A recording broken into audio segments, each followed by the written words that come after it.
The New York City subway is one of the greatest feats in American engineering history, and an iconic part of infrastructure in the U.S. Opening in 1904, it has ran non-stop since then. I recently rode the subway on a trip to New York. It was my first time in the city, and it completely changed my thoughts on things. I found it fascinating, smart, and extremely efficient. So today I wanted to make a video highlighting the genius of the subway system, going over its history, some interesting facts about it, and its highs as well as its lows. Hopefully from this video you can know a bit more about the New York subway and form your own opinion. Before we get into it though, make sure you do subscribe to the channel. We make geography content like this every week, so if that's the kind of thing you're interested in, please click the subscribe button down below. It's really easy for you and it helps me out a ton. Thank you! So the New York City subway started in the late 19th century. The oldest structure still in use today is part of the BMT Lexington Avenue line in Brooklyn, which was built in 1885. This was above ground, as were most of the oldest lines in the system. The first demonstration of underground transit in the city did take place all the way back in 1870, but it doesn't exist today and wasn't considered to be part of the subway. The modern-day subway system was approved in 1894, and the city began some large construction all around the city. The first real underground line opened in 1904, over 30 years after the first above-ground line. This was located fully in Manhattan, running from City Hall in Lower Manhattan all the way up to 145th Street in Harlem. Now, at this point, the system was privately owned by two separate, disconnected companies. But in 1840, the city bought both of these, and put work into connecting the two systems to form an even larger group of lines. With this, ridership increased, and in 1946, the city recorded almost 9 million total fares paid.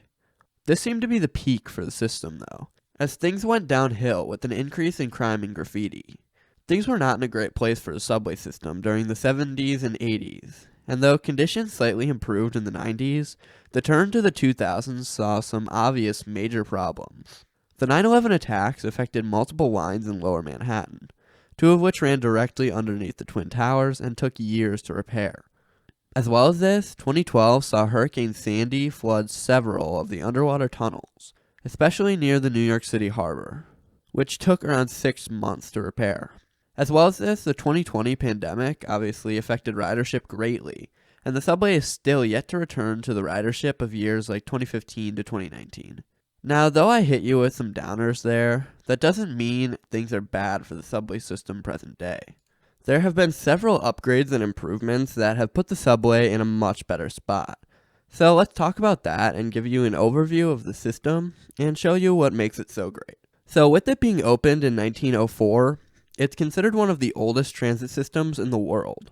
It's also one of the most used as well, with over 2 billion riders in 2023, with its all-time high for one day being over 6.2 million, achieved on October 29, 2015.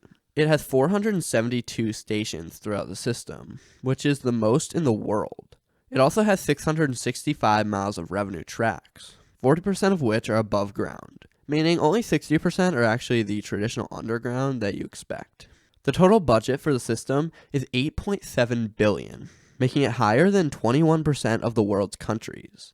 That should show you how massive and intricate this system is. Now let's talk about the lines and routes.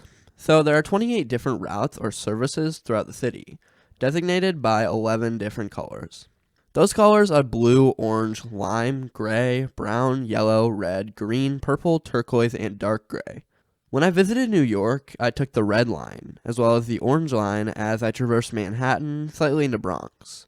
But the entire system is incredibly diverse as it traverses the entire city. Either way though, Manhattan has always been the center of the subway system, with 25 of the 28 routes going through the borough. This is where you find the most underground routes and the largest stations, which we'll get into later.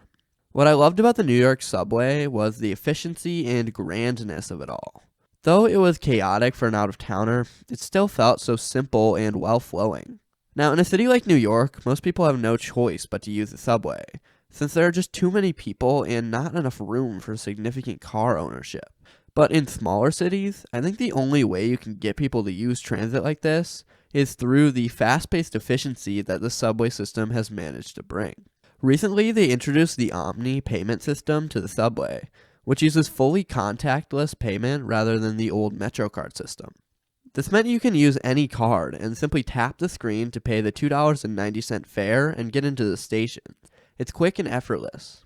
Then once you're in the station, trains come often and move quickly, so you can hop right on and get to where you want to be fairly quickly. In a city of New York's size, keeping this efficiency and pace is extremely impressive.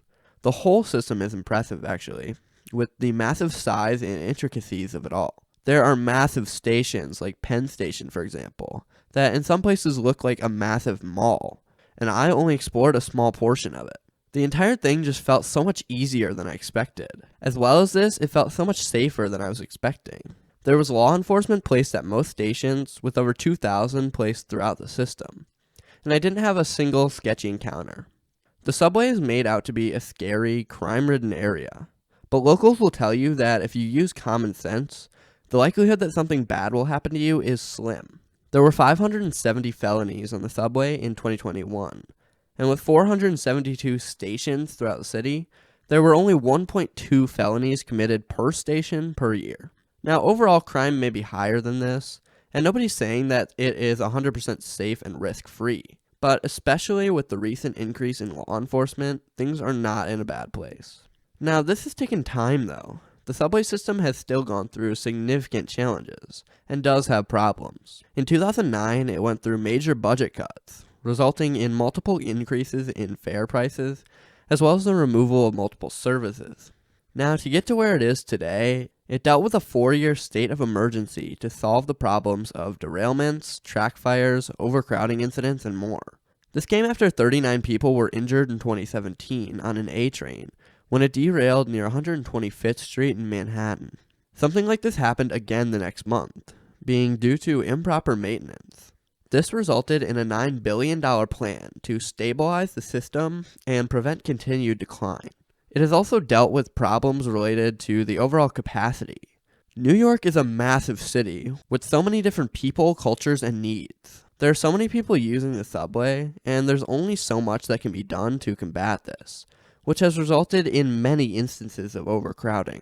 This was much more common before 2020, and the past few years have actually somewhat fixed the situation, but there are still many trains and stations that have struggled with capacity limits. A few other problems include flooding, which we spoke about briefly earlier, other weather-related shutdowns, mostly due to massive blizzards, litter and rodents, which aren't as big of a problem as they're made out to be, but still have an impact on the system, graffiti, and finally noise, which was found to be significantly higher than the guidelines set by the World Health Organization. The noise averaged around 95 decibels, which can cause hearing loss if exposed to for over 30 minutes a day. Putting all of this aside though, the subway system is genius, and there are so many more things that could be talked about. It stretches a massive city and is one of the biggest in the world. There could be more said about the routes, or the stations, or the people, or the trains. As I said before, the budget is larger than almost a quarter of countries in the world. The subway system is massive. Thanks for watching. Thank you to the members this week: Makita Martinoff, Kurt Ainsley, Yoshi Foods, Jerome McCall, Haystack, KMS162, Benjamin Whiting, JL, Sir JC17, Bryson, Dominic Psyche, Rosebud 4, Jeremy Jarvis, Christopher DeAngelis, Darkbird, Big Pasty, Jeremy Crone, Wolfing73, Snyder Swine, Florida Jake, Ryan Devins, and Haas of the Wolf. I appreciate you all so much. You do so much for this channel. If you want to become a member, the link is down in the description below. It's just another way to help me. All the money goes straight into my savings, so you know it's going to a good cause, just if you appreciate the content. Thank you.